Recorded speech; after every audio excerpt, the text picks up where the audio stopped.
എന്താണ് ഇവിടെ ഒരു കുടുംബശ്രീ വെച്ച് കഴിഞ്ഞാൽ എല്ലാവർക്കും വരാൻ ഇത്ര പ്രയാസം? ആ മനുഷ്യന്മാരൊക്കെ ഒരു കൊതിയെന്ന് പറഞ്ഞാൽ പറയാൻ വേണ്ടിയിട്ടാണെങ്കിൽ ഒരു കുടുംബശ്രീയൊക്കെ വെച്ച് കഴിഞ്ഞാൽ കറക്റ്റ് സമയത്തിന് അവരെത്തും. അവരെയൊക്കെ കാണുമ്പോൾ എനിക്ക് കൊതിയാവുന്ന എനിക്ക്. അനാമിക, സുമതി, നാഗവല്ലി, അവളവിടെ വന്നിട്ടുണ്ട്. അവളെന്തോ ഡാൻസ് പ്രാക്ടീസ് ചെയ്യുക. ഭാർഗവി, ഡെല്ലുലു, ഇയാളാണ് ന്യൂ അഡ്മിഷൻ അല്ലേ? ഇയാളുടെ കോസ്റ്റ്യൂം എന്താ ഇങ്ങനെ? സാരിയൊക്കെ എന്ത് ചെയ്യും? അല്ല, എനിക്ക് സാരി ഉടുക്കാൻ അറിയില്ല. ജനിച്ച പിള്ളേരുടെ ഓരോരോ കാര്യം. നാഗു, ആ പാട്ടിന്റെ വോളിയം കുറച്ച് വെച്ച് പ്രാക്ടീസ് ചെയ്തേ. അപ്പൊ നമ്മൾ പറഞ്ഞു വന്ന കാര്യം,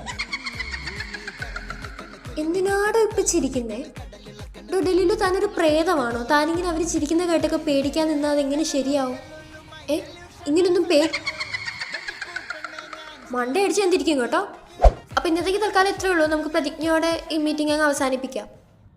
ഞാൻ മനുഷ്യന്മാരെ കാതലിക്കാൻ മാട്ടേ. ഞാൻ മനുഷ്യന്മാരെ കല്യാണം பண்ண മാട്ടേ.